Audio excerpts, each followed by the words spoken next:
Greetings and salutations, loyal viewers of this channel. My name is Sean, and today we're going to talk about a case out of the state of Arizona known as the ASU stabbing. And the reason we're going to talk about this is because through the investigation circa a couple of weeks ago, it was discovered that this was clearly and obviously a premeditated attack, and the victim in this attack was targeted, quote, because she seemed like an easier victim by the perpetrator. However, despite that overwhelming evidence of premeditation for this attempted murder, despite additional evidence that there were other targets that were also to be stabbed by this perpetrator, we are greeted with the headline from the Daily Mail that the prosecution has decided to downgrade the charges for this particular perpetrator, and this case didn't make national news, of course, due to the races of the people involved. You have a black woman stabbing a white woman, and it was a premeditated attack, yet charges are being lowered, and nobody is talking about it in the national media, but we're going to talk about it today. But before we do, I want to thank everybody who supports this channel via actualjusticewarrior.com/join. Give me the money. Give me the money, okay? Now at 10, an attack at ASU. Tonight we're learning how a stabbing unfolded on the West Valley campus that landed one student in the hospital and another behind bars. So this is the opening of the news segment from a couple of weeks ago where they talk about how they examined the court documents, and according to the documents, she told investigators that this was a pre-planned attack and there were two other students that were going to be attacked just like I described in the open, but they decided that the victim in this particular case, pictured here, was an easier target, would make an easier victim for this perpetrator. So again, understand that this is 2 weeks ago before they actually downgraded the charges. So the news segment is going to reflect a reality-based sentiment that this person deserved to be charged with attempted murder. Jonathan, what'd you find out? Hey, Mark, the details are chilling. These court records taking us inside the mind of a 19-year-old woman now accused of this heinous crime. She told investigators she was planning that attack for at least a day, and there were plans to attack two other people, but she chose her victim because she thought she would be the easiest target. Tonight, new court records are providing disturbing details into what investigators say was a random attack on the ASU West Valley campus Thursday morning. Just agonizing screams of pain, and clearly you can tell that it was someone who was fearing for their life. Investigators say a student stabbing another student inside of a classroom. Police say the victim running out for help. Documents show the victim suffering deep cuts to her tricep and left rib cage. So the one thing I don't like about this local news segment is that we end up in a situation where they're describing things as a random attack, no motivation at all, but they just told you minutes earlier or even seconds earlier that this attack was planned a full day in advance, and this woman was picked because, again, she was seen as an easier target than the other people. But as you heard, based on the injuries, you have a deep laceration in and around the neck area, or the tricep area, excuse me, and then you also have a stabbing in and around the rib cage. These are serious wounds. This is obviously a deadly threat, and this student decided to launch this attack in an ASU classroom, which is insane in every possible way. But again, let's go to the Daily Mail article so we can read into the new updates so you can understand what the reasoning is or what the rationale is for lowering the charges, because I don't think that these charges should be lowered at all, in my opinion. In fact, I think you should add in the additional charges for the other two people that she was also planning on attacking. So it says the judge has thrown out the charges of attempted murder against an Arizona college student who nearly killed a classmate in an unprovoked knife attack in front of horrified students. Casey Sloan was facing multiple charges after launching herself at Mara Defron, age 19, as the pair arrived for class at ASU's West Valley campus on September 19th. The bubbly student needed emergency surgery for a ruptured spleen and other injuries to her chest and arm after Sloan stabbed her twice in a premeditated attack before being hauled off her target by fellow students. 2 counts were dismissed at a court hearing Monday, leaving Sloan facing the lesser charges of aggravated assault with a prison term between 2 and 9 years. We are beside ourselves, Mara's devastated mother told the DailyMail.com. So the only way there would be justice is if my daughter actually died, close quote. Police say as the victim was being led to surgery, she asked officers who was behind the attack and why she was targeted. Now, the victim, of course, ends up being hauled off for the emergency surgery in order to save her life, and she asked the obvious question that would be asked if you were stabbed by somebody that you barely knew that was just in your class at the beginning of the semester, which is, who the hell is that person and why was I targeted? And again, we find out that she was specifically targeted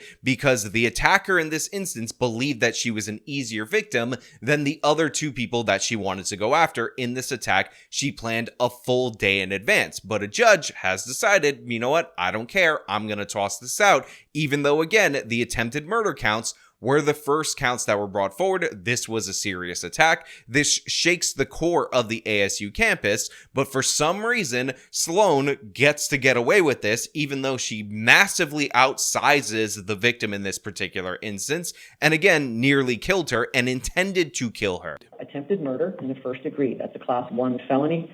Aggravated assault with a deadly weapon or dangerous instrument, a Class 3 felony. Interfering with an educational institution, that's a Class 6 felony. Casey Sloan, now accused of causing that chaotic scene, facing a judge. This is analogous to a school shooting. Prosecutors claim that Sloan came to class to hurt someone and had been planning the attack the night before. So as you heard right there, the judge originally in this pre-trial hearing decided to take this very seriously, attached the attempted murder charges, attached other appropriate charges. I was going to get nitpicky about the interfering with an educational institution charge because that seems petty compared to all the rest, but considering they ended up dropping the attempted murder charges, despite the fact that this is clearly and obviously an attempted murder, for me, I maybe you gotta attach all the charges you can in case another judge decides to do what happened in this case. And again, the first one made it clear that this is very analogous to a school shooting, and it absolutely 100% is. You have a person who pre-plans an attack,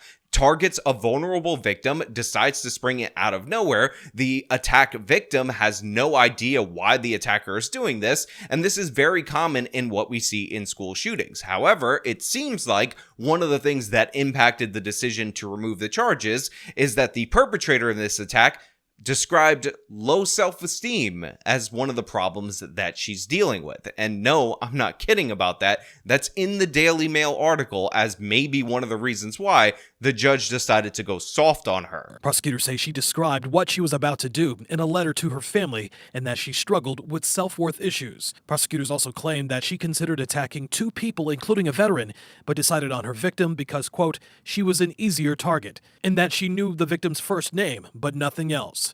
Prosecutors calling the attack unprovoked. So yeah, you just heard it right there. They're saying that the attack is unprovoked. That is obvious. They're saying that this person might suffer from mental health issues. And of course, they brought up the self-loathing and all of that, as if that matters to me at all when you pick up a knife and you decide to stab someone. And by the way, I just want to bring up that if you're experiencing mental health issues, obviously I believe you should get care and treatment and all that. But the fact of the matter is, as soon as you pick up a weapon, as soon as you represent yourself as a threat to others, all of my sympathy goes away for you. This woman, again, despite her mental health issues, was able to pre-plan this attack. She was able to write letters to her family apologizing because maybe she thought she was going to go out in a blaze of glory, fight back against the police officers. Who the hell knows how this would have resulted?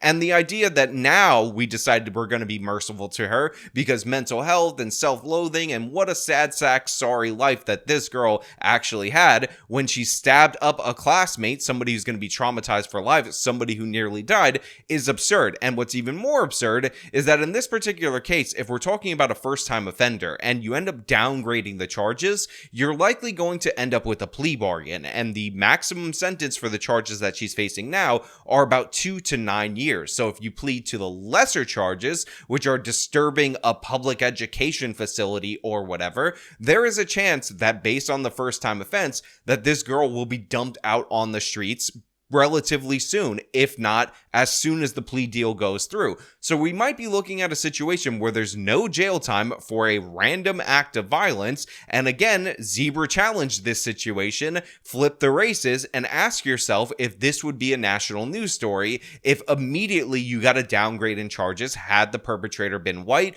and randomly attacked a black person. Again, without any indication of racial motivation, it wouldn't matter. It would be turned into national news. The judge would be named and shamed. But in this particular particular case, this is just going to kind of float by. This is going to be normal, and the victim is just going to have to deal with the consequences and likely deal with the fact that the perpetrator is going to be released, but it's okay because she had low self-worth. She was self-loathing according to what she told the police. And honestly, isn't that so sad? Saying Sloan likely suffers from mental health issues, but also calling her a danger. The state is concerned that Ms. Sloan is an extreme danger to the community.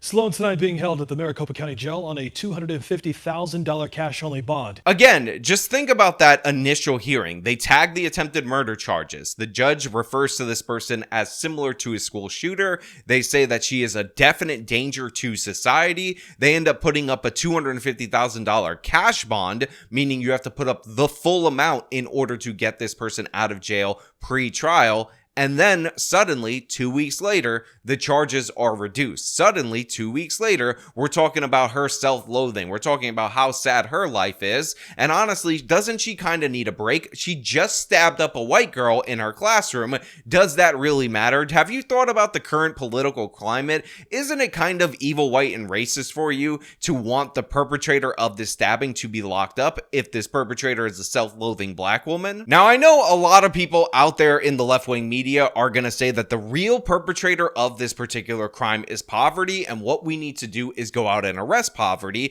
And if anybody in that classroom can describe what poverty is wearing, then we should put out an APB for it immediately so we can finally stop them and yet another treacherous crime that they committed. But I'm going to have to object to that, and quite seriously so, because the Daily Mail, being the tabloid that it is, actually gives us some information on the background of the perpetrator, on what privilege she grew up in, and again, we see that privilege carry through right here with this reduction in charges. So notably, Sloan told police that she had issues with self-worth and had decided to launch her attack the evening before at her $784,000 home that she shares with her family in the Glendale gated community less than a mile away from the school. She had singled out Daffron as an easier target than the veteran that she originally had in mind for this potential kill. And a search of Sloan's backpack revealed a series of handwritten letters addressed to family and friends apologizing for what she was about to commit. Now, Daffron, the victim in this particular case, was equally mystified about the motive as she spoke to police just before going into surgery. "I'm just scared because I don't know why she effing would stab me," the sports business student said. So what's even more sad about this particular case is that according to the mother, when the attacker, Sloan, came after her, she actually tripped on her way before she reached her. And of course, not realizing that she was in a fight for her life, she attempted to help this person up, just seeing a stranger that she didn't really know trip, and that's when the stabbing was initiated. So in this particular case, you have a victim who has no idea why she was stabbed post the stabbing, but during this particular interaction was showing grace to the perpetrator, and none of that mattered. And despite the fact that you have the cold, calculating nature of this perpetrator on full display in this particular case, guess what? Nothing is being done about it. The charges are being reduced, and the criminal justice system is going out of its way to bend over backwards and aid and abet the criminal in this instance, and it's absolutely disgusting in every possible way. Now, of course, I'm going to leave the question up to you guys out there in the audience. I want to know what you guys think, so let me know in the comments. If you like this video, then show them by leaving a like, subscribe for more content, follow me on the social medias, support me via the support links in the description of this video. This has been me talking about a crazy situation at ASU that got crazier when a judge decided to toss out charges that are appropriate. Till next time.